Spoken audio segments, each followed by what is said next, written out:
नमस्कार, जोहार। मैं डॉक्टर मृत्युंजय कोयरी आपके समक्ष मैं लेकर आया हूँ सच्चिदानंद हीरानंद बादशायन यज्ञ की चर्चित कविता असाध्य बीना। असाध्य बीना जो कविता है, असाध्य बीना कविता का प्रकाशन वर्ष 1961 ईस्वी है। यह कविता आंगन के पार द्वार जो काव्य संग्रह है उसमें यह संकलित है। जो यह काव्य संग्रह 1961 में प्रकाशित हुआ, उसी में यह कविता प्रकाशित है। यह एक लंबी कविता है। यह यूजीसी नेट के सिलेबस में पाठ्यक्रम में है, एमए के पाठ्यक्रम में है, बहुत जगहों पे आप इसमें देख सकते हैं। जो कविता है, जो असाध्य बीना है, जिसको साधा नहीं जा सकता है, जो साधने में असमर्थता देखी जाती है, किस तरह से इसे उसका जो साधा जाता है, कौन कर पाता, इस पर जो हम लोग चर्चा करेंगे। यह जो कथा है चीनी लोक कथा पर यह आधारित है। और ये जो वीणा जो है, इस वीणा का जो निर्माण जो है, ये क्रीटी नामक वृक्ष है, उसको उस वृक्ष से ब्रजकृति ने अपनी मंत्र शक्ति से, सिद्धि से उन्हें जो बनाने का काम इसको किया था। और इस वीणा को जो साध सका वह केस कंबली, जो गुफाओं में निवास करने वाला जो व्यक्ति है, उन्होंने इस वीणा को जो है साध सका था।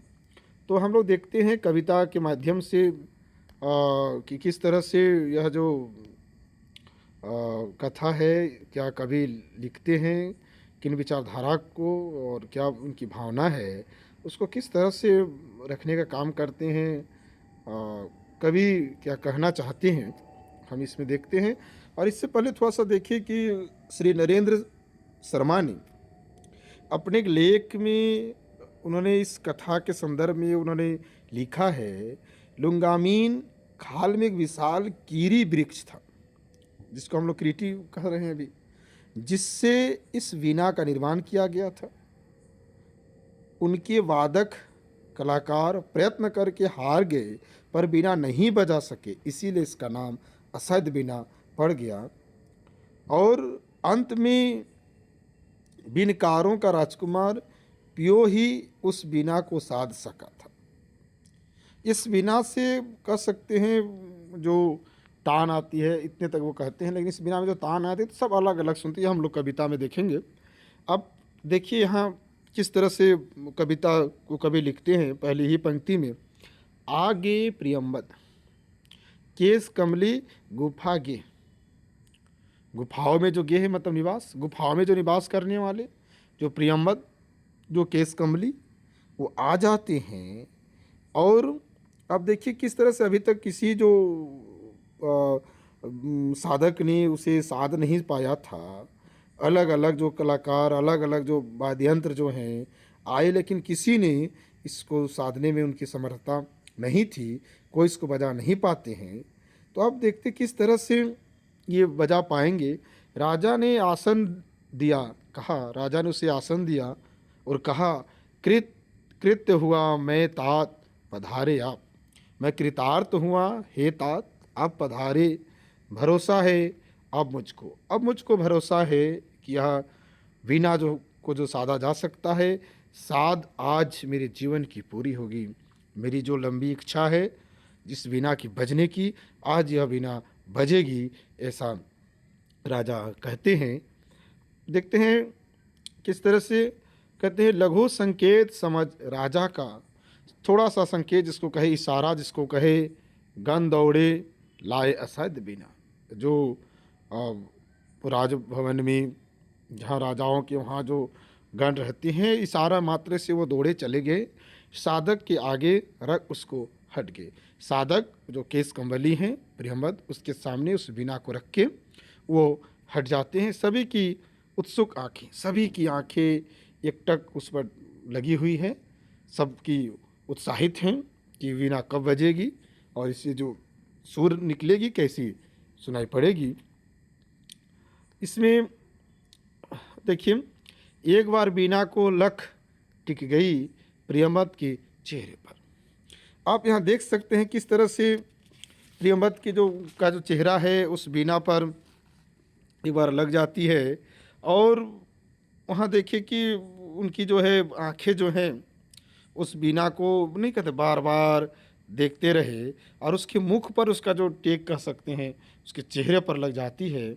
और यह बीना जो है उत्तराखंड के गिरी प्रांतर से, यह जो बीना है उत्तराखंड के पर्वत के सुदूर जो क्षेत्र है वहाँ उसका जो है घने जंगलों में से बनाई गई है, क्योंकि घने जंगलों में जहाँ तपस्या करती ब्रह्मचारी बहुत समय पहले आई थी। जो बहुत समय पहले जो तपस्वी करते थे वहाँ जाया करते थे, उन्हीं गहन वनों से यह वीणा बहुत पहले हमारे राज्य में आई है।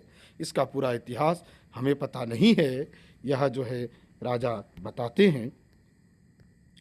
फिर यहाँ देखिए कहते हैं कि पूरा तो इतिहास न जान सके हम, पूरा इतिहास तो मुझे नहीं पता, किंतु ये सुना है, किंतु मुझे इतना ज्ञात है कि ब्रज कीर्ति ने मंत्रपुत जिस अपनी मंत्रपुत से, मंत्रों की शक्ति से हम कह सकते हैं, उस योगी ने जो है इस वीणा को तैयार करने का काम किया। अति प्राचीन कीर्ति तरु से इसे गढ़ा था। राजा उनकी जो है इतिहास बता रहे हैं। अति प्राचीन जो क्रीटी नामक जो वृक्ष है उसे इसे गढ़ा गया है। उसके कानों में हिम शिखर रहस्य कहा करते थे। आप देख सकते हैं कि उसके कानों में किस तरह से हिम शिखर जो है हिमालय कह सकते इतना विशाल है, इतना वृद्ध था कि अब कहे कि उतना वृद्ध है जो हिमशिखर रहस्य कहा करते थे, तो आप कह सकते हैं कि मानो हिमालय की गगनचुंबी चोटियाँ उसके कानों में अपना जो रहस्य बता रही हो, तो ऐसा लगता है कि वह वृक्ष उन चोटियों से बातें कर रहा हो। और उसके कंधे पर बादल सोते थे। कितना बड़ा वृक्ष, विशाल वृक्ष होगा, उनके कंधों पर जो है बादल सोया करते थे। और इतना ही नहीं, उसकी करी सुंडों से डाले हिम वर्षा।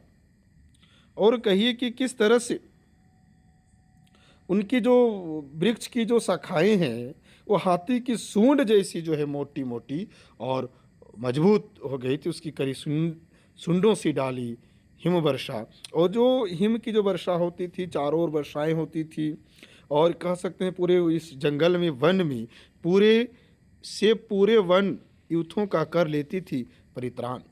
पूरे उस जंगल में इतनी जो मोटी मोटी शाखाएं थी, जो छोटे छोटे यूथों मतलब छोटे छोटे जो वृक्ष हैं, उन वृक्षों को अपनी शरण में लेने का काम वह करते हैं। उसमें जीव जंतु, बर्फीले वर्षा, इस तमाम चीज़ों में जो उसकी रक्षा किया करते थे, और उस पर कोई प्रभाव नहीं पड़ता था, क्योंकि इनकी शाखाएं इतनी जो मोटी थी।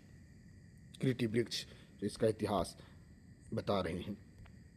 और कहते हैं कोठर में भालू बसती थी, और नीचे जो है उसके कोठर में जंगली जो भालू है वो निवास करते थे।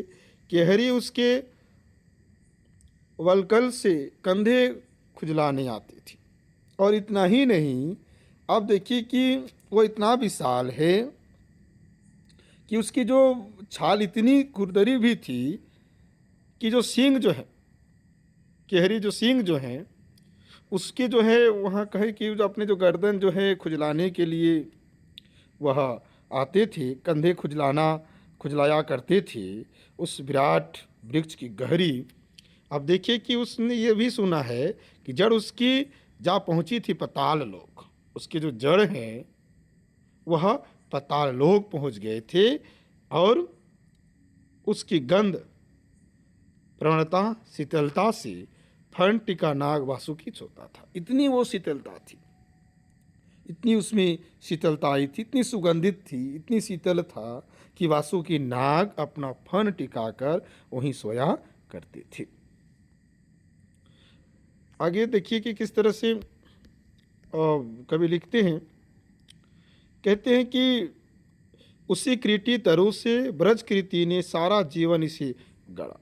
और उसी कृति नामक जो वृक्ष है उस वृक्ष को ब्रजकृति ने जीवन भर उसे साधना साधा और उसी कृति वृक्ष को उन्होंने साधने का काम किया। हठ साधना यही थी उस साधक की, जो हठ साधना जो है वही उसकी एक साधक थी। बिना पूरी हुई साथ साधना साथ ही जीवन लीला, जैसे ही वो वीणा भी जो साधने का जो पूर्ण हुआ और उनकी जो जीवन लीला भी समाप्त होगी, मतलब वो उनका जीवन लीला समाप्त हो जाती है।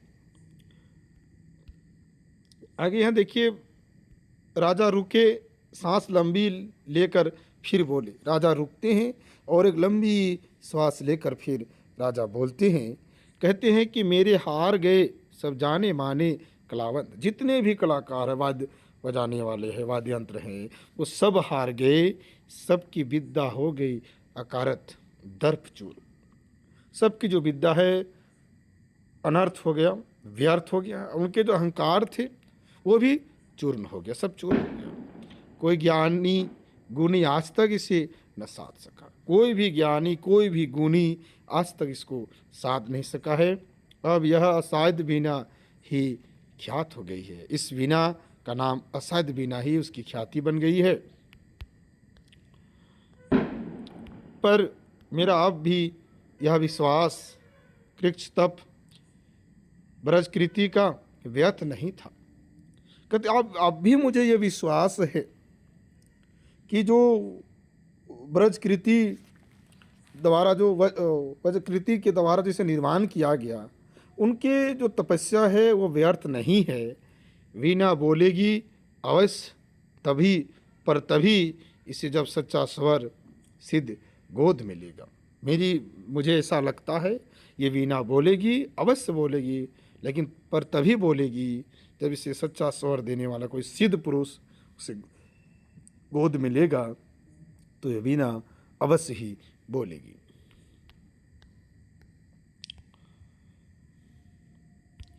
तात प्रियंवत लो यह सम्मुख रही तुम्हारे, हे प्रियंवत लो तुम्हारे सम्मुख यह वीणा है। व्रजकृत की वीणा, यह मैं, यह रानी भरी सभा, यह मैं हूँ, रानी है। और ये भरी सभा जो है, सब किस तरह से जो है आपके प्रति कह सकते हैं कि सब उदग्र प्रदसुख, कहते हैं कि सब जो है हम उत्सुक हैं, उत्कंठित होकर तुम्हारे प्रति जो है हम उत्सुक हैं। जन मात्र प्रतीक्ष, हम पूरी जन समूह जो है हम तुम्हारी जो प्रतीक्षा कर रहे हैं कि तुम इसको बजाओ। केस कंबली गुफा गे ने खोला कंबल।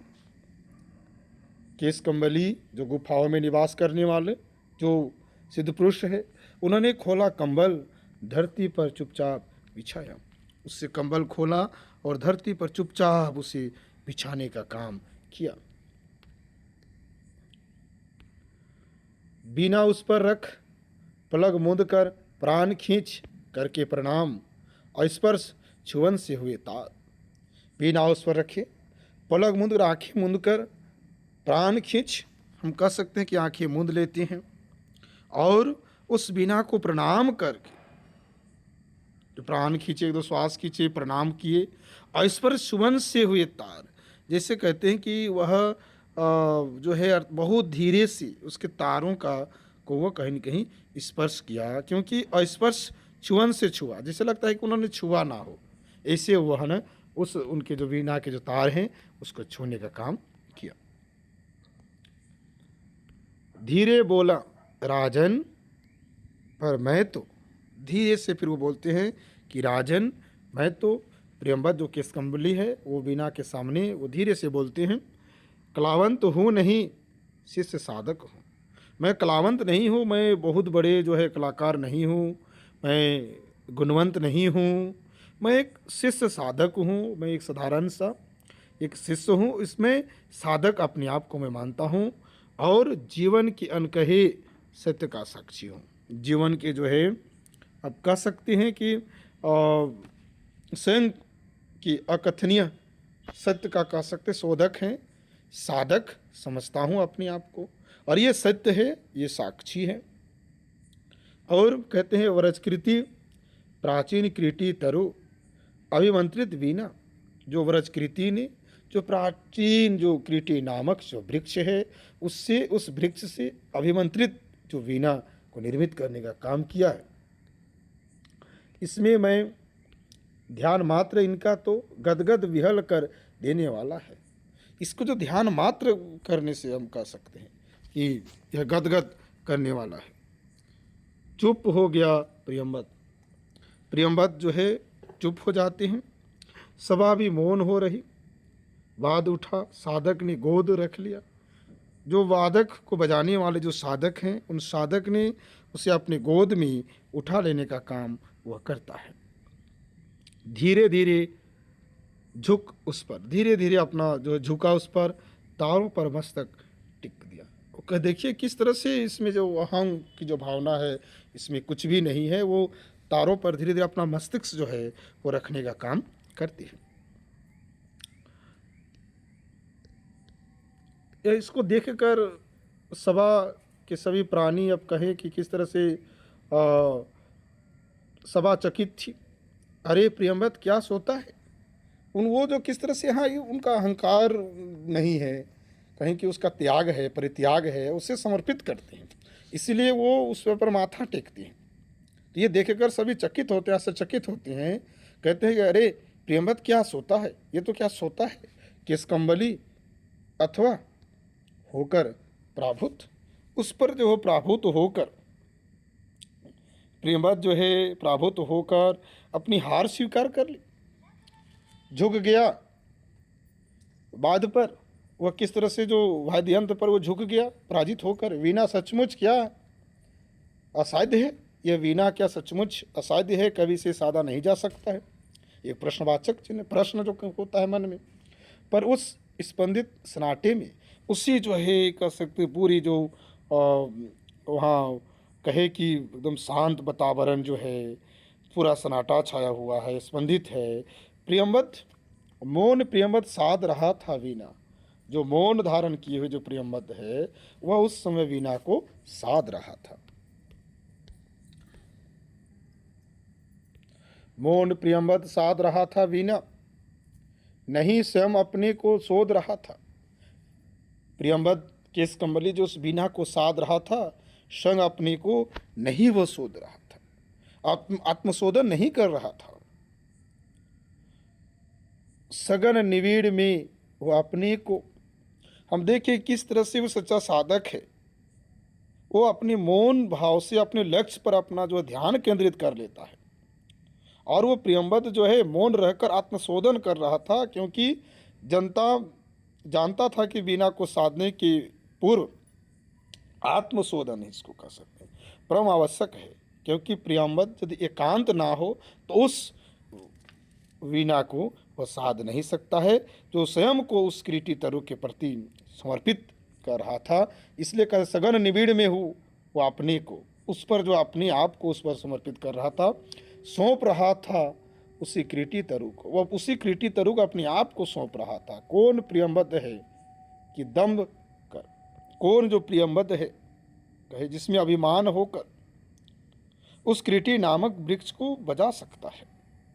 इस जो अभिमंत्रित कारुवाद्य के सम्मुख आवे, जो व्रज कृति के द्वारा जो अभिमंत्रित है, इस वाद्यंत्र के सम्मुख कोई आए जो अपने आप में जिसमें कहे कि अभिमान हो, जो अपने आप में जो गौरव का अनुभव करता हो कि मेरे सामने क्यों नहीं बजेगा, कौन इसको बजा सकता है, कौन बजावे। यह वीणा जो स्वयं एक जीवन भर की साधना रही है, स्वयं एक जीवन भर की साधना रही है। क्योंकि व्रजकृति ने अपने जीवन की लीला समाप्त कर दी इसको साधने के लिए कह सकते। जब वो पूर्ण भी हुआ उनकी जीवन लीला भी समाप्त हो गई। भूल गया था केशकंबली राजसभा को। ये केशकंबली जो है वो पूरी राजसभा को भूल गया था। कंबल पर अभिमंत्रित एक अकेलेपन में डूब गया था। जो कंबल पर जो रखा हुआ जो अभिमंत्रित असाध्य वीणा था उस पर अकेले में डूब गया था। उनको लग रहा था कि यहाँ कोई नहीं है, सिर्फ मैं और ये वीणा है, जिसमें साक्षी के लिए आगे था जीवित वह कृति तरु। उनके सामने जो साक्षी प्रमाण के रूप में उनको लगता था कि जीवित कोई है तो कृति नामक जो वृक्ष है, वह प्राचीन वृक्ष वही उनके सामने जीवित है, साक्षी है, जिसकी जड़ वासुकी के फन पर थी आधारित। उनकी जो जड़ जो है, जहाँ वासुकी नाग अपना फन टिकाते थे, जिसके कंधे पर बादल सोते थे, जिसके कंधे पर कह सकते हैं बादल सोते थे, इतना विशाल वृक्ष था।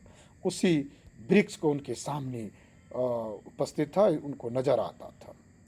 और कान में जिसके हिमगिरी कहती अपने रहस्य, जो बादल जो किस तरह से उसमें कहे कि अपनी जो है रहस्य जो बता रहे थे, वो वृक्ष संबोधित कर उस तरु को करता था, उस तरु को संबोधित कर रहा था।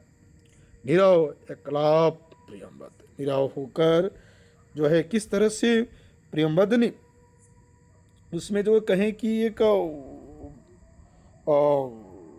उसके प्रति वो संबोधित कर नीरव एकलाप कर रहा था। ओ विशाल तरु, ये जो विशाल तरु है वृक्ष, सत सहस्त्र पल्लवन पतझरों ने जिसका नित्य रूप संवारा। कहिए कितना विशाल वृक्ष है, कितना बड़ा वृक्ष आप कह सकते हैं कि किस तरह से उस विशाल वृक्ष का जो इकलाप वो कर रहे थे, उसे संबोधित कर रहे थे। वो कहते हैं कि किस तरह से जो है सत सहस्त्र सैकड़ों जो है हजारों पल्लवनों एवं पतझड़ों से वो गुजर का जिसका नित्य रूप संवारा था। कितनी बरसातों, कितनी खदों ने आरती उतारी, कितने बरसातों ने, कितने बारिश कह सकते हैं। और ये कितना विशाल था, कितना अग्रज था, सबसे बड़े, सबसे महान। और कहते तुम्हारी मानता जो है उसके सम्मुख किस तरह से नतमस्तक हो रहे थे। दिन भरे कोर गए गुंजरित, दिन भर जो है जो भंवरे किस तरह से गुंजरित करते, रातों में झिल्ली ने, और रातों ने किस तरह से झिल्ली ने जो है, यहाँ देखिए कि ये तात ये कहते भी हैं, कितना ये विचित्र है कि भंवरों का हो, रातों में झिल्ली का हो, नथक मंगल गान सुनाए। कितने जो मंगल गान वह सुनाकर चले गए। यहाँ कहिए कि सांझ सवेरे अनगिनत सांझ सवेरे अनचिन्हे खग कुल की मोद भरी कीड़ा काकली। जो पक्षियों की अनगिनत जिसको कह सकते हैं कि मौत भरी उनकी कीड़ाएँ हैं, डाली डाली को कपा के, डाली डाली को कपा गई। कितनी ध्वनियाँ जो है उस पर चली गई, कितनी जो है वहाँ पर जो अपनी कीड़ाएँ करके निकल गई। ओह दीर्घकाय, ओह दीर्घकाय, इतना समय, विशाल समय व्यतीत करने वाले, ओह पूरे झारखंड की अग्रज। ये झारखंड कह सकते, झारखंड शब्द का प्रयोग इसी में मिलता है। और कहते झारखंड की अग्रज मतलब जंगलों के जो अग्रज बड़े तात, हे सका, हे गुरु आश्रय त्राता महायक्ष्य। ये तात कहते किस तरह से सबको आश्रय देने का काम किया, क्योंकि गुरु, माता, पिता, सखा, उनको एक तय कहिए कि महातरु की जो व्यापकता है, उनकी उदारता, उनकी जो करुणा है, उनके प्रति अभिभूत होते हैं, उनका गुणगान गाते हैं, उनकी बड़ाई करते हैं, उसे आश्रयदाता मानते हैं। संसारिक व्यक्ति के लिए किस तरह से खाद्य पदार्थों को देने वाले, उनकी आरती उतारते हैं, पक्षियों की तरह उसका यश गान करते हैं। साधक के मन में किस तरह से, यहाँ कहिए ये लिखते हैं, कहते हैं आगे, ओ व्याकुल मुखरित वन ध्वनियों की, किस तरह से वो व्याकुल थी वन ध्वनियों को, वृंदावन के मृत रूप थी। मैं तुझे सुनूं, मैं तुझे सुनूं, देखूं ध्याऊं, मैं देखूं ध्यान करूं। और यहाँ कहे किस तरह से कि अनिमेष स्तब संत निवारक, कहाँ साहस पाऊं, कहाँ मैं साहस पाऊं कि तुम्हारा ध्यान करने की महती आकांक्षा जो है, और मैं तुमको किस तरह से स्पर्श करूं, मुझ में कहाँ ये साहस है। यहाँ कह सकते कीटी नामक जो वृक्ष है, ये परम प्रभु परमात्मा का रूप मानते हैं, क्योंकि उसे एक लाभ करता उस वीणा के रहस्य को यहाँ बताने का काम करते हैं। फिर आप देख सकते हैं कि किस तरह से कवि लिखते हैं। आगे कहते हैं कि छू सकूं तुझको, कहाँ साहस है मुझ में कि तुझको मैं छू सकूं।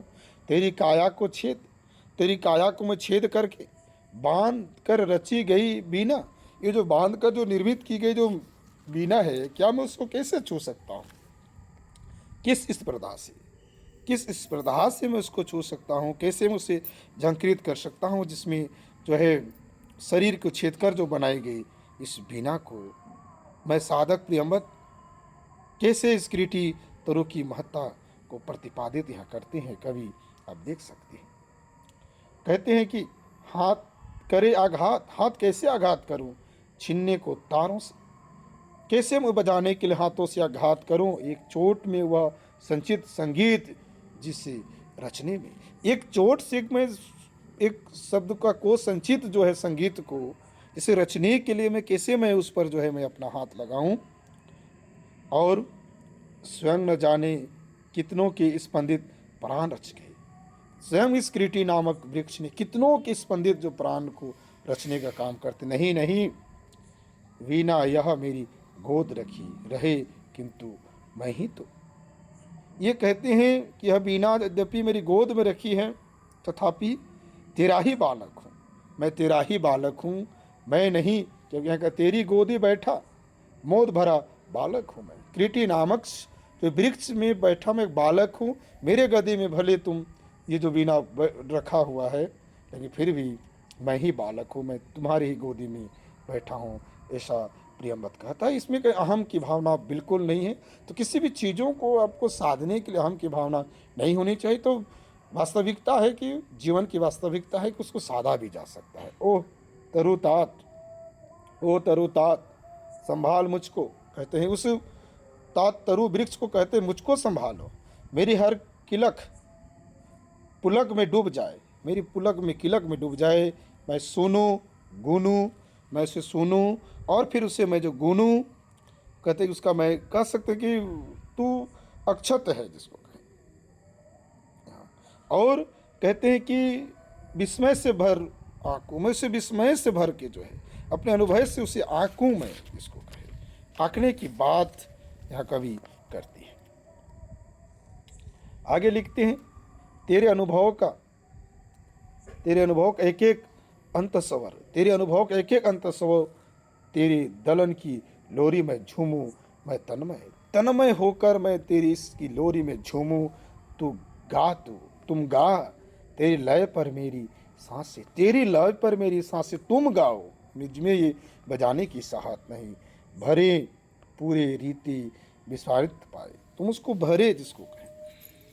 तो इस तरह से यहाँ जो लोरी जिस तरह से कहे कि एक अनुभव करता है, एक स्वर की आनंदित करते, जैसे शिशु अपनी माँ को जो लोरी सुनाकर प्रसन्नता में झूलता, वही हर्षित होता है, मैं तेरे उस गीत को सुनना चाहता हूँ कभी, ये प्रियंवत कहता। इस बिना में मेरी माँ है और हे तरु तू मेरा पिता है।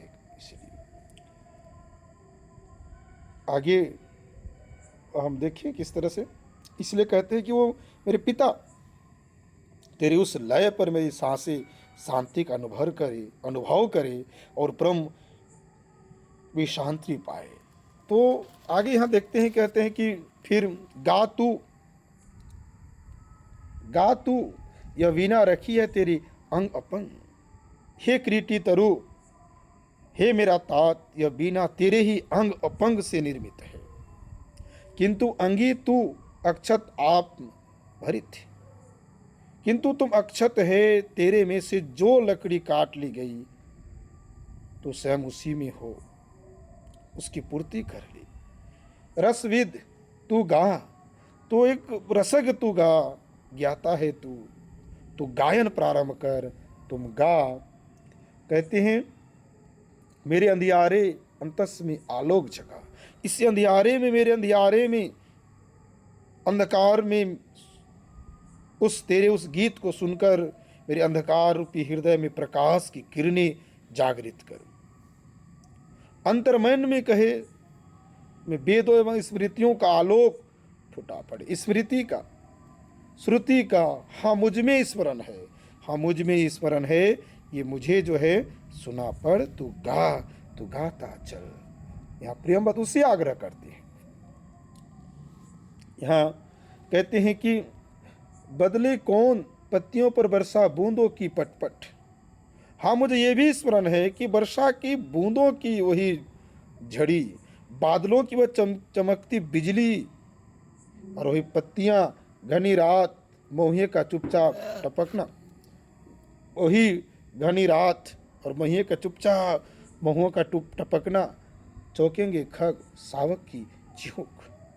और कहते किस तरह से वह वन प्रदेश में तीव्र गति से बहने वाले झरने वाले जो शिलाओं को दुलारने वाले कह सकते हैं, और खग वृक्ष किस तरह से जो है उस रात्रि को जो है चौंकते हैं, शिलाओं को दुलारते वन झरने की शिलाएं किस तरह से वन के झरने के जो दुलार करती, और उनका जो कलकल नाद जिसको कहे खगों का, दुरित लहरीले जल का कल निदान, किस तरह से दुरित जो ये वो जो हम कहे कि जंगल, लहरी जो जल का कलकल निदान, जो उसमें जो झरने जो हैं किस तरह से कलकल उसमें जो ध्वनियाँ आती हैं, या कहें कि दूर से पर्वतीय इलाकों से किस तरह से जो वांसी की वो ध्वनि जो कोहरे में छन छन कर आती है, उस कोहरे से छन छन कर किस तरह से आते से भेड़ बकरियां चराने वाले कहें कि गढ़ियाँ जो मस्ती में भर कर जो बजाती हैं, अब वो भी मुझे स्मरण है। यहाँ कवि लिखते हैं और कहते हैं पर्वतीय गांव के उत्सुक ढोलक की थाप, वो जो पर्वत के आसपास जो गांव है, वो जो उत्सव में जो ढोलक बजा रहे थे, उनकी जो थाप वो भी मुझे स्मरण है। गड़रियों की मणि बांसुरी यहाँ कहते ही हैं, किस तरह से जो गाय बैल बकरियों को चराने वाले जो बंसी बजाते उसकी मधुर तान, कंठ फोड़े का ठेका, पल सुंगी की आतुर फुरकन। यहाँ किस तरह से कहते हैं कि जो कटफोड़ा पक्षी जो है उसका जो ठेक ठेक करना, और अपनी नोकीली चोक से वो जो लकड़ी को किस तरह से पेड़ को जो ठोकता है, उनका वो स्मरण मुझे भी है। और फिर सुंगनी चिड़िया कितनी जो आतुरता से, व्यग्रता से, चंचलता से फुदकती है, और ओस बूंद की ढरकन इतनी कमल ताल की, जो ओस की बूंदें पत्तों से कैसे ढुलकती हैं, वो इतनी कोमल एवं तरल होती हैं, झरते झरते मानो हरसिंगार का फूल बन गई। और वो झरते झरते ऐसा लगता है कि हरसिंगार का सुसंगतित फूल बन गई। मुझे यह सब अच्छी तरह से याद है, कैसी उनका जो सुगंध है वह मुझे अच्छी तरह से याद है, ऐसा कवि कहते हैं। आप यहाँ देखिए कि कहते हैं कि भरे शरद के ताल, लहरियों की सरसर ध्वनि। और यहाँ देखिए कि प्रियंवद किसकमली उसी असाध बीना के आधार पे वृक्ष कीटी के तरु को जो संबोधित कर रहे हैं आगे भी, और वो भी कहते हैं मुझे ये भी स्मरण है जो शरद ऋतु में किस तरह से पानी से भरे हुए जो सरोवर हैं, उस सरोवर में किस तरह से लहरियाँ जो है सरसर ध्वनियाँ जो आती हैं, और कुंजों का क्रेकार कांद लंबी टिटुभी की, और उसमें देखिए कि उस सरोवर में जो लहरियाँ हैं और विहार कर रही पक्षियों जो सारज की किंकार की ध्वनि, टिटही की लंबी पुकार, और पंखयुक्त सायक सी हंस पलाकर। और उसमें अब देखिए कि जो हंसों की पंक्ति ऐसी जान पड़ती थी मानो आकाश में कोई पंखयुक्त इंद्रधनुष दिखाई दे रहा हो। चीड़ वनों में गंध अंध मंद पतंग की सी, जो वनों से जो किस तरह से उस पतंग की तरह जो है कहते हैं कि उसमें जो मधुर जो चिड़ों की जो है वनों से जो निकलने वाले जो मधुर गंध को पीकर ऐसा लगता है कि अनमुक्त वन पतंगों की आपसी टकराहट और झरने का जो है झरझर की जो आवाज़ें आ रही, जहाँ जहाँ टकराता जलप्रपात का प्लुप्त एक स्वर, वो जलप्रपात जो पत्थरों से जाके टकराना गिरना, उनकी जो स्वर है वो भी सुनाई देता था, वो भी मुझे स्मरण है। फिर कहते हैं जिल्ली दादूर, जो आप कहे कि वहाँ झिंगूर जिसको कहते हैं, दादुर मेढक, कोकिल चातक की झनकार, कोयल और चातक पक्षियों की जो आवाज़ें, जो झंकार जो है पुकारों की अति में, जो उनकी जो पुकार है वो भी स्मरण है। संस्कृति की साए साए, जो संसार की, जो विश्व की, जिसको कहे संसार की, जो जंगल में निरवता की जो आवाज़ है, जो साए साए करके जो आवाज़ है, हाँ मुझे स्मरण है। वो कद ये भी मुझे स्मरण है। दूर पहाड़ों से काले मेघों की बाढ़, जो दूर पहाड़ों से जो काले काले मेघों की जो उमड़ना घुमड़ना गरजना, वो भी मुझे याद है। हाथियों का मानो चिंगार रहा हो युग, जैसे मानो वो बाढ़ ऐसा लग रहा था जैसे हाथियों का जो है बच्चे जो है समूह जो है किस तरह से उसे गरज रहा है, ऐसा दिखाई सुनाई पड़ता था। आगे कहते हैं घर घराहट चढ़ती वहिया की, रेतली कगार का गिरना झपझपा। और यहाँ देखिए कि वर्षा के जल का जो बाढ़ किस तरह से आई, नदी की घरघराहट, और उसमें रेत से भरे किनारों में जो छप छप करके जो गिरना, मुझे ये भी याद है। झंझार की फुफकार और तेज तूफानी हवाएं, वो जो फुफकारती है, और पेड़ों का अर्रा कर टूट टूट गिरना, जो पेड़ों का जो टूट टूट कर गिरना, अरर की ध्वनि, वो भी मुझे याद है। ओले की कर्रित चपत, जो ओले की जो कर्रित चपत है वो भी मुझे याद है। इसको कह सकते हैं इनका इतिहास जो राजा बतला रहे थे, तो उससे कह सकते केसकम्बली को उससे विशेष, उससे ज़्यादा है याद है, उसको कह सकते हैं। उनकी स्मृति करते हैं, उनके प्रति समर्पण करते, उसकी विशालता, उनकी जो संपूर्णता की बखान करते हैं। प्रियम्बद यहाँ जमे पाले से तनिक कटारी सी सूखी घासों की टूटन, एटी मिट्टी का स्निग्ध घास में धीरे धीरे रिश्ना।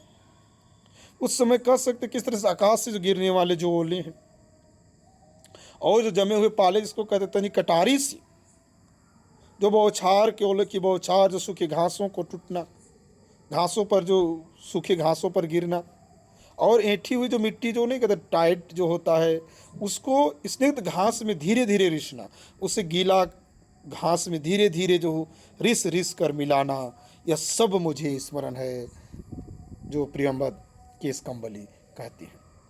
फिर कहते हैं कि हिम तुषार के फाए धरती के घावों को, और इतना ही नहीं कहते, मुझे ये भी स्मरण है कि रुई के फावों जैसी जो है बर्फ गिरती थी, हिम तुषार के फावे धरती के घावों को, जो है कि पृथ्वी को उसी प्रकार शीतलता प्रदान करती थी जिस प्रकार किसी चोट खाए घावों को लगे स्थान में जो रुई का जो जिसको कहते लेप लगाया जाता है, ठीक वैसे ही वो शीतलता सलाते चुपचाप, उसे सलाने का जो चुपचाप उसे घाटियों में भरती, जो घाटियाँ जो हैं उसमें टूट टूट कर गिरती हुई उसे शांति प्रदान करती है।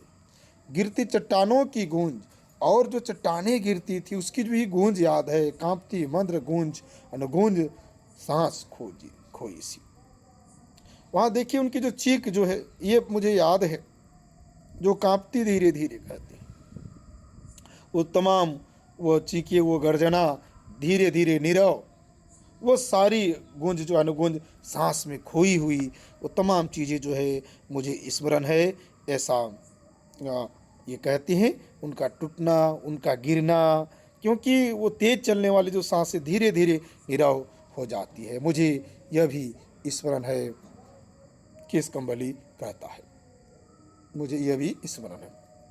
हरी तलहटी में छोटे पेड़ों की ओट ताल पर, कहते मुझे ये भी दृश्य याद है कि जो हरे भरे जो वृक्षों की ओट में छिपे हुए जो ताल के किनारे बंधे पशु, जिसको कहे कि बंधे समय वो वन पशुओं की नानाविध आतुर तृप्त पुकारे, उनकी जो तृप्त पुकारे, व्याघ्रता की व्याकुलता की जो पुकारे हैं, वो भी आवाज़ें मुझे विभिन्न पशुओं की, वो भी मुझे स्मरण है। गर्जन, घुरर, घुरघुर, चीख, फूंक, हुक्का, चिचियाहट, उनमें जो कोई गर्जना करता, कोई घुरघुराता, कोई चीखता, तो कोई भौंकता, तो कोई कहे नहीं कहते ये चिचियाता, ये सभी याद है मुझे। कमल कुमुद पत्रों पर चोर प्रेत द्रुत धावत। उसी प्रकार कमल में कुमुदिनी के पत्तों पर जो चोर कदमों से दौड़ते हुए जल पक्षी, जो जल पक्षी की चाप, वो जो उनके पैरों की जो चाप है, उनका दौड़ना पक्षियों का, वो भी मुझे याद है, वो भी मुझे स्मरण है। थाप दादुर की चकित छलांगों की, मेढक की जो थाप, उनकी जो चकित छलांगों की, वो भी है। पंथी के घोड़े की थाप, भैंसों की खूर की। और इतना ही नहीं, कहते तालाबों जो पथी के घोड़ों की जो ठाप ठाप की जो आवाज़ें और भैंसों की भारी खुरों से होने वाली आवाज़ों को भी मैंने नहीं भूला है, ऐसा केस कंबली कहते हैं। कहते हैं मुझे स्मरण है, मुझे ये भी स्मरण है कि आप किस तरह से आप देख सकते हैं कि जो उच्चक क्षितिज से जो प्रभात का समय है, प्रभात काल का सुबह का जो समय है, क्षितिज से भोर की पहली जो किरण भोर की पहली जब तकती ओस बूंद को, जब तकती ओसों की जो बूंद को, और उस क्षण की सहसा चौंकी सी सिरहन, उस क्षण की सहसा चौंकने वाली जो सिरहन है। और दोपहरी में जब दोपहर के समय का जो स्थिति है इसका बयान करते हैं, कहते हैं कि घास फूल अनदेखे खिल जाते, जो घास फूल अनदेखे जो है खिल जाते हैं दोपहर के समय में, वो अज्ञात ही खिल जाते हैं। मधुमक्खियाँ असंख्य झूमती करती गुंजार, जो यहाँ मधुमक्खियाँ कहते हैं, जो मधुमक्खियाँ जो हैं गुंजार करती हैं, असंख्य जो गुंजार करती, उस लंबे बिल में छंद का तंद्रालय ठहराव। और उसमें कहिए कि मुझे दोपहर की तंद्रा एवं आलस्य से भरे हुए क्षण भी स्मरण है। और सांझ को जो संध्या के समय जब तारों की सरल कंपी भी मुझे, जो उनका सरल जो कंपन जो है टिमटिमाने का तारों का, वो भी मुझे स्मरण है। स्पर्शिन झरती, जो किस तरह से वो टिमटिमाते मानव आकाश में असंख्य ज्योति माताएं अपनी पुत्रों को गोद में लिए, अब कह सकते आगे इसका वर्णन करते हैं। कहते हैं कि मानो नभ में तरल नयन टिक्की निसंग सवत्स्या ज्योति, माताओं के आशीर्वाद उस संधि निमित्त की पुलकन लीमान। तो जो वो ज्योति माताएं जब अपने पुत्र को गोद में ली, उनकी आंखों में आंसू भरे हुए, तब अपने पुत्रों को आशीर्वाद देने के लिए भाव विभोर होकर पुलकित हो रही, इस दृश्य को भी मैंने उस क्षण पुलक कर अनुभव करता हूँ, उसे मैंने अनुभव किया है। कवि आगे कहते हैं कि मुझे स्मरण है, लिखते हैं कवि, और चित्र प्रत्येक स्तब्ध विजड़ित करता मुझको, जितने भी वो चित्र हैं सभी मुझे जो है विचलित करता है, क्योंकि ये किरीटी तरु से जो बना हुआ है, जितने भी दृश्य हैं सभी जो चित्र स्तब्ध करने आश्चर्यचकित कर देता है। क्योंकि ये जो चरित्र है आप देख सकते हैं, मैं कहते हैं सुनता हूँ मैं, पर हर स्वर कंपन लेता है मुझको मुझसे सो।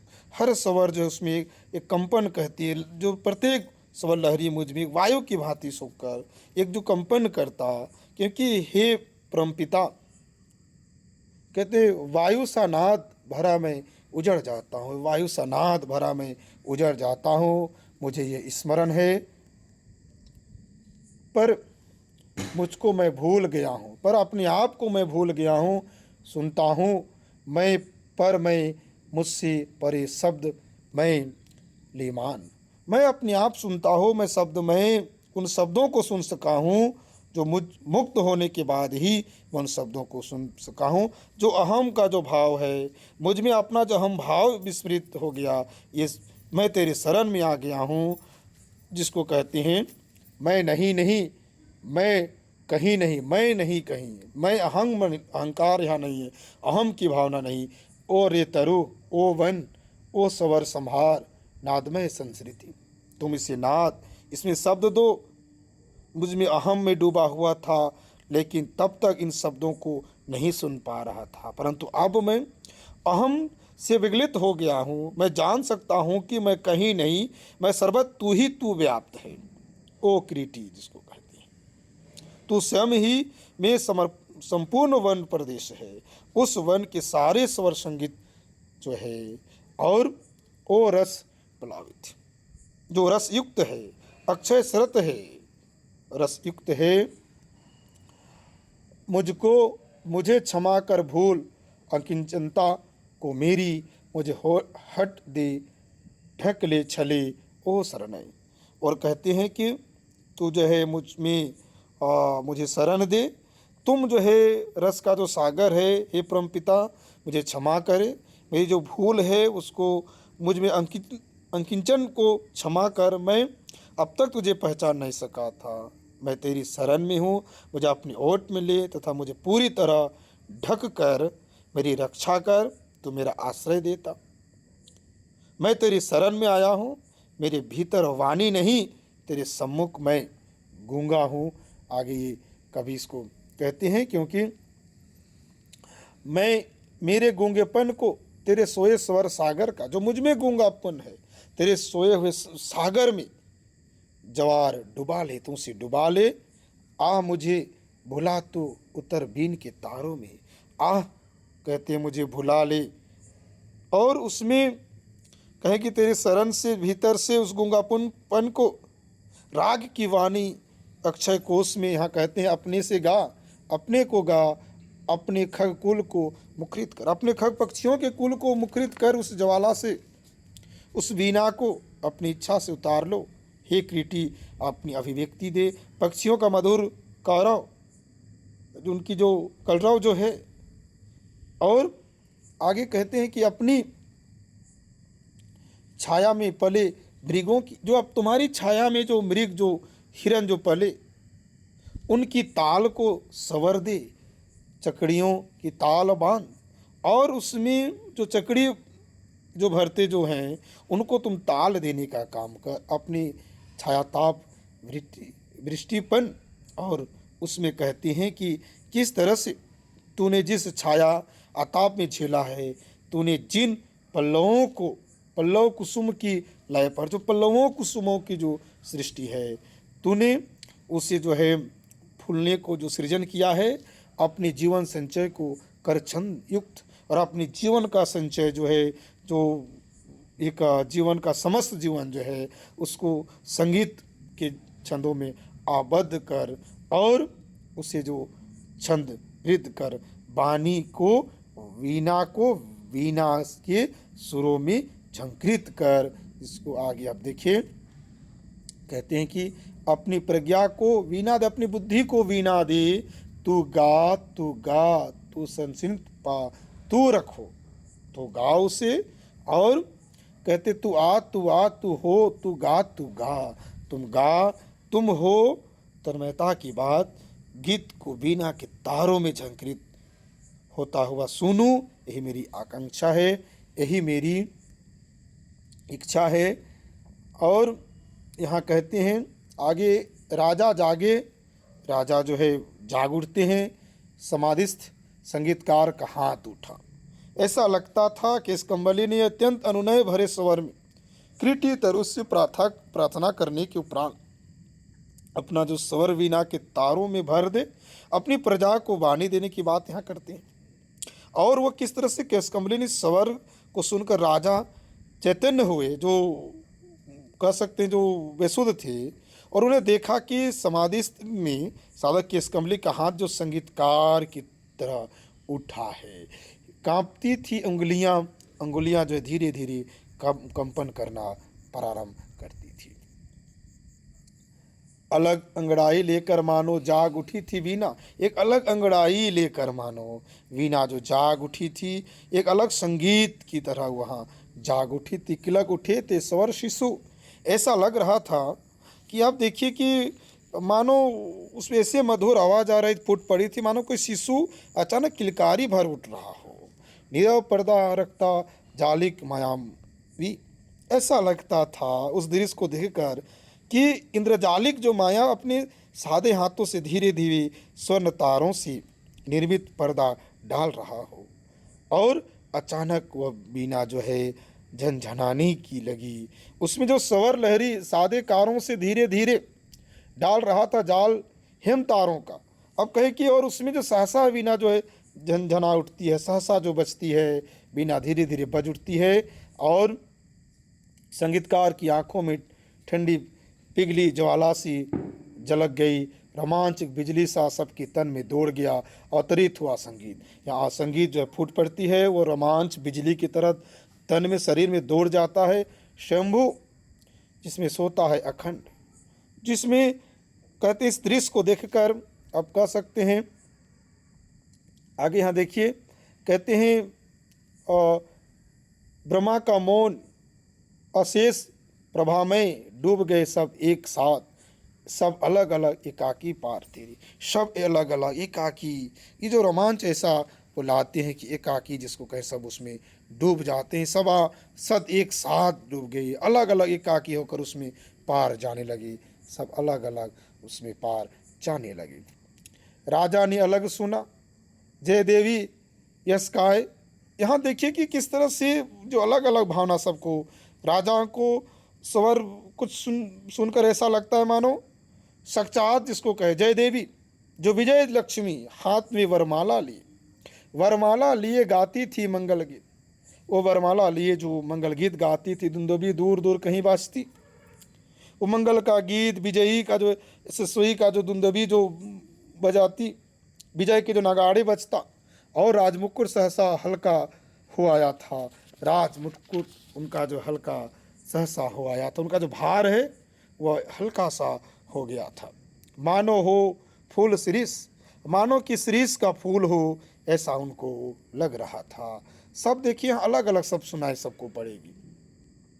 यहाँ देखिए ईर्षा महत्वाकांक्षा देश चाटुता, उसमें जो है उनके मन में निहित हिंसा महत्वाकांक्षा देश चाटुकारिता आदि समस्त जो कहे सभी पूरा लोग आदेश से झर गए, निखर आया जीवन कंचन, सब वो सारी चीज़ें नाश हो गई, उनकी दुर्भावनाएं नष्ट हो गई, और उसमें ऐसा लगता है जीवन में एक नई कंचन आ गई, नई कंचन की बात यहाँ करते हैं, पुराने डाली सारी चीज़ें समाप्त होगी। धर्म भाव से जिसे निछावर वह कर देगा।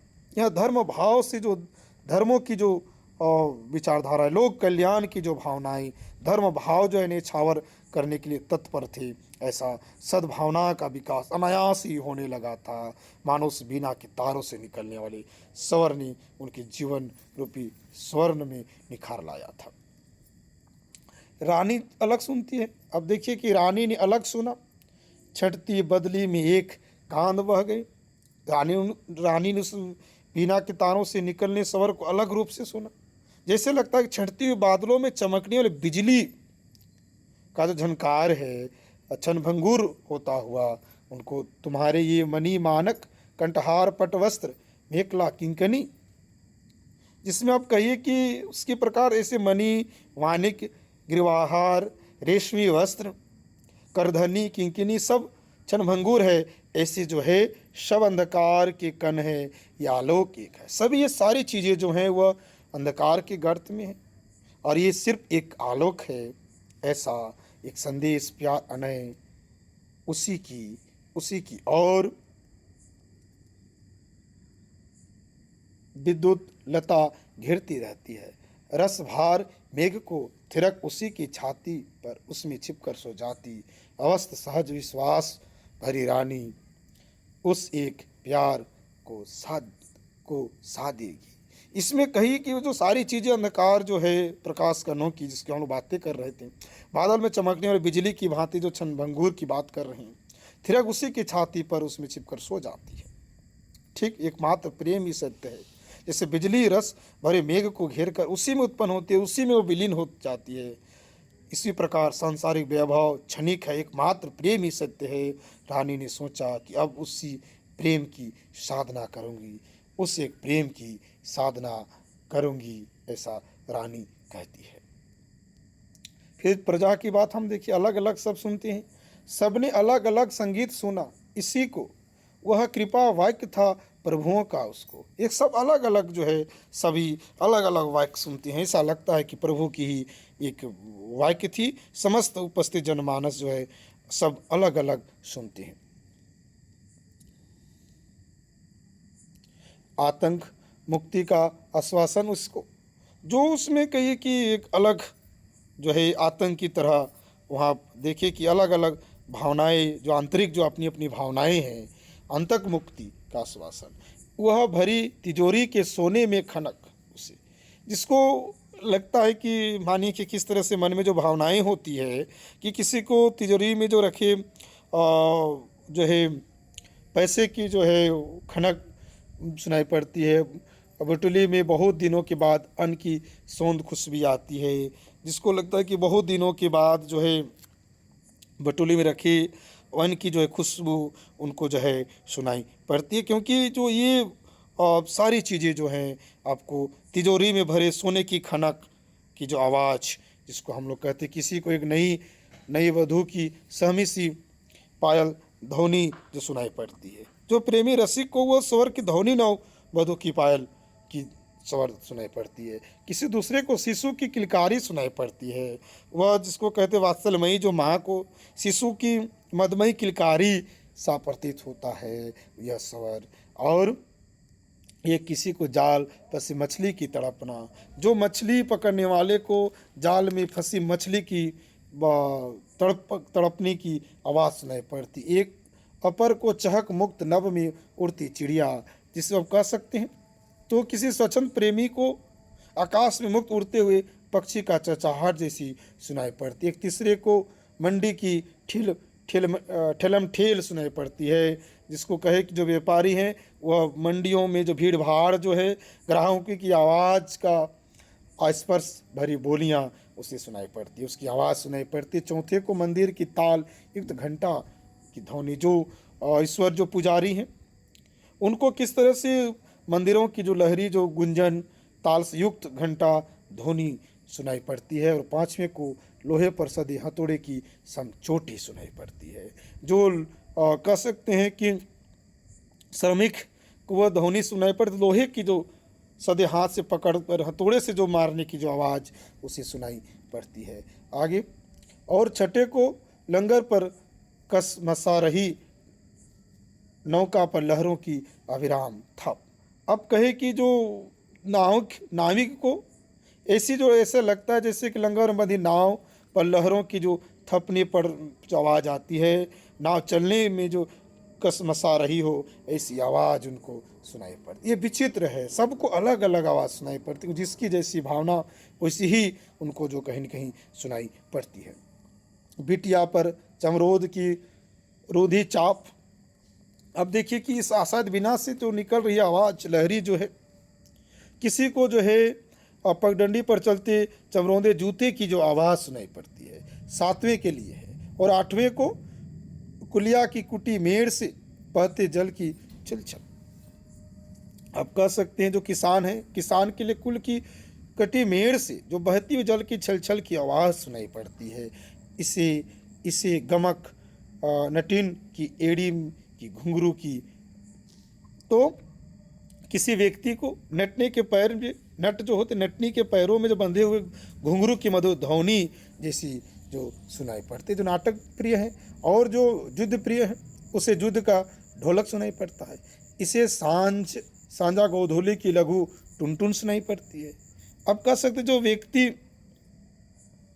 जो पुजारी है उसको गोधूली के समय जो टुनटुन की जो घंटियों की जो ध्वनि है, संध्या आरती है, वो उनको सुनाई पड़ती है। उससे प्रलय का डमरू नाद। और अब जो कह सकते हैं कि शिव को कहे कि शिव की शंकर जी को प्रलयकाली जो तांडव नृत्य के समय बजाए जाने वाले डमरू नाद जैसी जो है किसी व्यक्ति को सुनाई पड़ती है। किसी को जीवन की पहली अंगड़ाई और किसी व्यक्ति को जीवन की पहली अंगड़ाई की भांति मधुर मादक लगने लगी थी, पर उसको महानिजम्भ विकराल काल। और किसी को अन्य को वह महाकाल के सदृश व विकराल और भयानक लग रही थी। सबको यहाँ अलग अलग लगती है। सब डूबे तीरे छिपे जागे, सब उसमें भले ही असाध वीणा से निकल हुई शहरी जो स्वर लहरी है सबके लिए अलग अलग हो, किंतु अब कह सकते हैं कि सभी लोग उसे वशीभूत हो रहे थे, सभी हो रहे वंशवोत स्तंभ। एता सबकी अलग अलग जागी, संगीत हुई, पा गई विलय। जो इसमें जो एक विलय जो पाती है, जिसमें सबका अलग अलग व्यक्तित्व प्रकट हुआ, अंततः संगठित होकर उस स्वर में ही वह विलीन हो जाता है। वीणा फिर मुक हो गई। वीणा जो है फिर मुक हो गई, क्योंकि कहीं कि उसमें निकल रही झनकार है जैसे सबको सम्मोहित कर दिया था। तो किस कंबली ने वीणा को तारे को झंकृत करना बंद किया, तो यहाँ साधु साधु तो अंततः कह सकते हैं कि वह पुनः वीणा मन हो जाती है। और केस कमली को साधुवाद दे रहे थे, सब साधु साधु कह रहे थे। राजा सिंहासन से उतरे, राजा अपने सिंहासन से उतर गए। रानी ने अर्पित की सतलड़ी माल, और रानी ने अपनी सतलड़ी माला केस कमली को अर्पित करने का काम किया। हे स्वर्जित धन्य धन्य, कहते हैं कि केस कमली की प्रशंसा करते हैं। स्वर साधक तुम धन्य हो, तुम धन्य हो, उसकी जो है प्रशंसा करते हैं संगीतकार, तुम्हारा धन्यवाद, तुम धन्य हो, तुमने जिसे साधने का काम किया। यहाँ कहिए फिर, अब अंतिम के कगार में है। वीणा को धीरे धीरे से नीचे रख ढक मानो, वीणा को धीरे धीरे नीचे रखे, उसे ढक लिया, और मानो गोदी में सोए शिशु को पालने डालकर मुग्ध माँ। जिस तरह से माँ जो गोदी से शिशु को पालने में रख कर जैसे मंत्र मुग्ध हो जाती है, माँ हट जाए दिट से दुलारती। अब किस तरह से उसमें कहते हैं कि वह के सामने जो रख कर आदर से वो वस्त्र से ढककर वीणा की ओर देखने लगा, और निहारते हुए, अब उससे दुलार करते हुए, कहीं न कहीं कहते हैं कि उनकी स्नेहमयी जो दृष्टि से निहारती दुलारती है। तत्पश्चात उठ खड़ा हुआ, बढ़ते राजा का हाथ उठा करता आवर्जन बोला, और उठाकर वह बोलता है। आगे देखते हैं क्या बोलता है, अंतिम ही है। श्रेय नहीं कुछ मेरा, कहते हैं इसमें मेरा कोई श्रेय नहीं है। कलाकार जो प्रियमद है, राजा को कहते हैं कि इस वीणा को बजाने में स्वयं में शून्य हूँ मैं, मुझ में कोई श्रेय नहीं है, मैं श्रद्धा व्यक्त करते हैं। लेकिन और इसमें कहते हैं कि मैं तो डूब गया था स्वयं शून्य में, मैं अपने आप को शून्य में डूब गया था। वीणा के माध्यम से अपने को मैंने, वीणा के माध्यम से अपने को मैंने डूब गया था, सब कुछ सौंप दिया था, मैंने सब कुछ उसमें सौंप दिया था। सुन आपने जो वह मेरा नहीं, जो आपने सुना वो मैंने नहीं बजाया। न वीणा का था वह, न वीणा का था, बल्कि वह सब कुछ की तथाकथित थी। वो सब कुछ अब कह सकती है तथाकथित, क्योंकि वो सारी चीज़ें, ये आत्मशोधन, ये सब कुछ तथाकथित है। महाशून्य व महामौन, ये जो महाशून्य की बात करें हम, ये महामौन की बात करें तो आप कह सकते हैं अविभाज्य, अनाप्त, अद्वैत, अप्रेम, जो शब्दहीन। ये जो शब्दहीन की बात हम करें, क्योंकि उसे मापा जा सकता है, लेकिन उसकी जो व्याप्ति की जो असीमित जिसकी बात कर रहे हैं वो अवर्चनीय है, अप्रेम है, अविभाज्य है, अनाप्त है। क्योंकि वह जो है भले शब्दहीन हो, किंतु इसमें आगे हम लोग देखते हैं, कहते हैं वह सब गाता है, उसी में सब गाता है, वही स्वर का माधुर सर्वत्र है, उसी में व्याप्त है। नमस्कार कर मूढ़ा प्रियमत केश कमली। उसकी प्रतीत अहम विलिगित होने पर आत्मशोधन की जो बात हम लोग करते हैं और प्रक्रिया होती है, उसी में जो असीम है। क्योंकि इतने कहकर राजा को नमस्कार करते हैं केश कम्बली, और लेकर कंबल गेह गुफा को चला गया। अपना कंबल लेकर अपनी जो गुफा को की ओर, जंगल की ओर, अपने निवास की ओर, गृह की ओर चले गए। उठ गई सभा, सब अपनी अपनी काम लगी। सभा भी समाप्त हो गई, सभी अपने अपने काम में लगे। युग पलट गया, युग बदल गया, युग का परिवर्तित हो गया। कवि अंत में कहता है, प्रिय पाठक यूँ मेरी वीणा भी मौन हुई। कवि कहता है, हे प्रिय पाठक, इस प्रकार मेरी वीणा लेखनी भी अब मौन होती है। कहते हैं कि यह लेखनी भी मौन हो जाती है। तो आप इसमें देख सकते हैं, क्योंकि कवि ने जो है कविता का जो केंद्रीय भाव देखते हैं, किस तरह से परम सत्य की जो है बात यहाँ की गई है, उसकी खोज की गई है। क्योंकि परम सत्ता के साथ एकाकार होने का जो रहस्य है उसको इसमें इस कविता में बताया गया है। साधना और समर्पण का भाव है, जो समर्पण का भाव ही महत्व है। सृजनात्मक अभिव्यक्ति का जो रहस्य है, जो सृजनात्मक करने की जो अभिव्यक्ति है, उसका रहस्य आपको यहाँ मिलेगा। कला और आध्यात्मिकता, अहम का जो है, अहंकार जो है उसका विलय आपको दिख रहा था। इस कविता में ये चीज़ें हैं। अहम की जो है, जहाँ आपका अहम ना हो वहीं विजयी है। इस भावना को कवि बताने की कोशिश कर